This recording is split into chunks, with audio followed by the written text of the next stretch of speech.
Right. The real reason of the Saturn thought process is, what if we are the Oort cloud? If you want to think through that logic of you got the standard model, right? And we have that logic to proven what mathematical concepts work. Okay, so we have the standard model, and we also can inverse our language around the standard model and find true dynamos of, well, yeah, I suppose you could say the box contains what's in, or you could think of it containing what's out.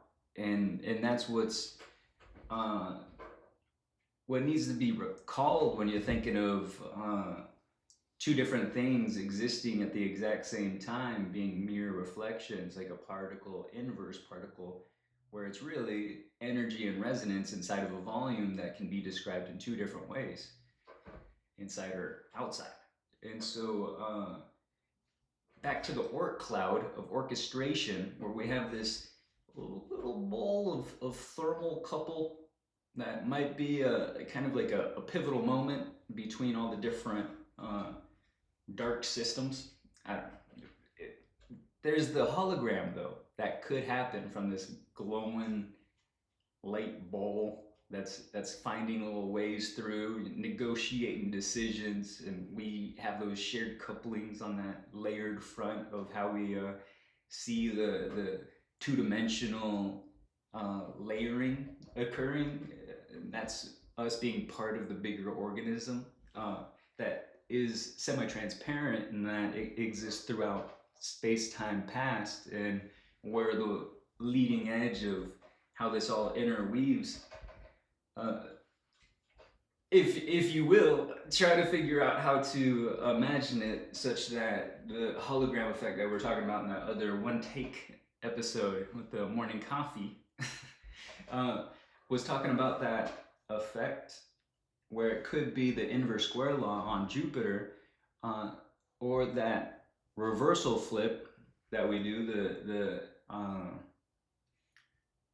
what is virtually inverted standard model, where it's still the same set of principles that you know and trust, yet that interaction front of, consequential decisions being key players in what can and can't occur might help explain people's limits and shock in those situations where, okay, well, we got out of public school and then suddenly we get this area where we go into the real world public scapes of interaction, and then we have to deal with the consequences of not knowing how to handle those situations of misunderstanding in the most what do you call it, humble ways, where people know that, hey, that's just them trying to play, that's how people are, and they're just inviting you into a play, they're not actually trying to be aggressive.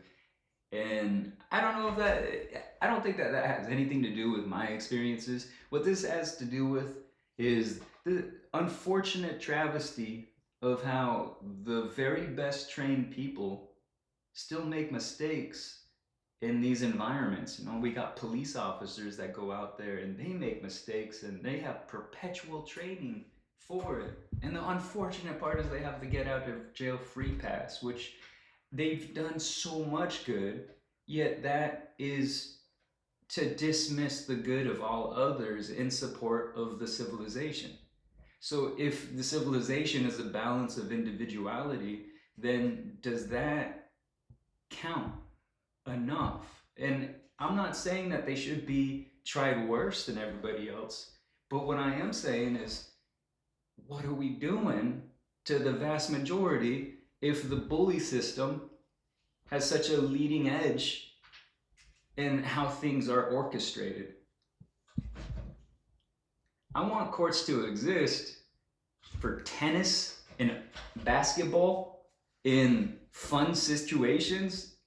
The public court of appeals, though, that it might be some kind of play that I don't understand, but I spend on the other end of what that is, because that stuff is, like I said, it's done me wrong so many ways. I have a lot of heart for those who are still stuck in situations due to the laziness of situations where y'all might not be adopting energy or technology as fast as possible because you might have your own things in the basement where you feel guilty for past consequences. And and instead of helping the system accelerate these techniques of directional energy systems with routers such that fast-paced reactions can keep people safe.